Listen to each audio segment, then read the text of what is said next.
একটি অন্তর্বর্তীকালীন সরকার গঠনের সিদ্ধান্ত নেওয়া হয়। সকল দল ও অংশীজনদের সাথে আলোচনা করে গঠিত অন্তর্বর্তীকালীন সরকার যত দ্রুত সম্ভব নির্বাচনের ব্যবস্থা করবে। বৈষম্য বিরোধী ছাত্র আন্দোলন ও বিভিন্ন মিথ্যা মামলায় আটক সহ সকল বন্দীদের মুক্তি দেওয়া হবে।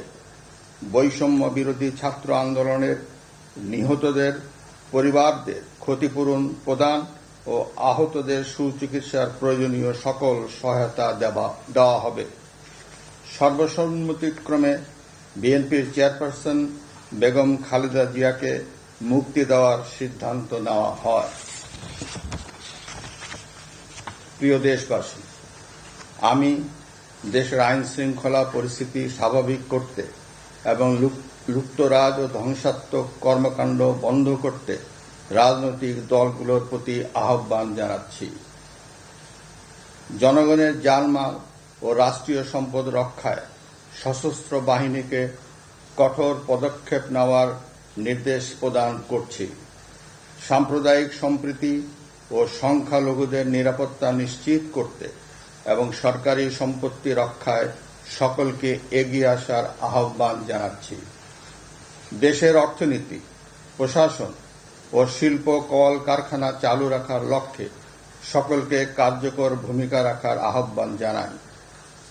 ছাত্র নেতৃবৃন্দ ও শিক্ষকদের সাথে আলোচনা সাপেক্ষে অতি শীঘ্রই শিক্ষা প্রতিষ্ঠানগুলি খুলে দেওয়া হবে।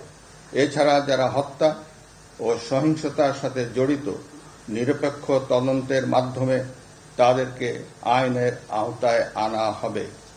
গণপ্রজাতন্ত্রী বাংলাদেশের সংবিধান অনুযায়ী অনতি বিলম্বে বর্তমান সংসদ বিলুপ্ত করা হবে। দেশের সকল অফিস আদালত আগামীকাল থেকেই স্বাভাবিকভাবেই চলবে।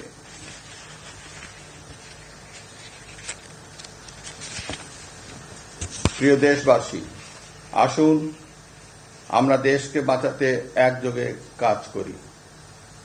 পারস্পরিক হিংসা বিদ্বেষ ভুলে ও প্রতিহিংসার ঊর্ধ্বে উঠে দেশকে এগিয়ে নিতে নিজ নিজ অবস্থান থেকে ভূমিকা রাখার জন্য আমি বিনয়ের সাথে আপনাদের প্রতি অনুরোধ করছি।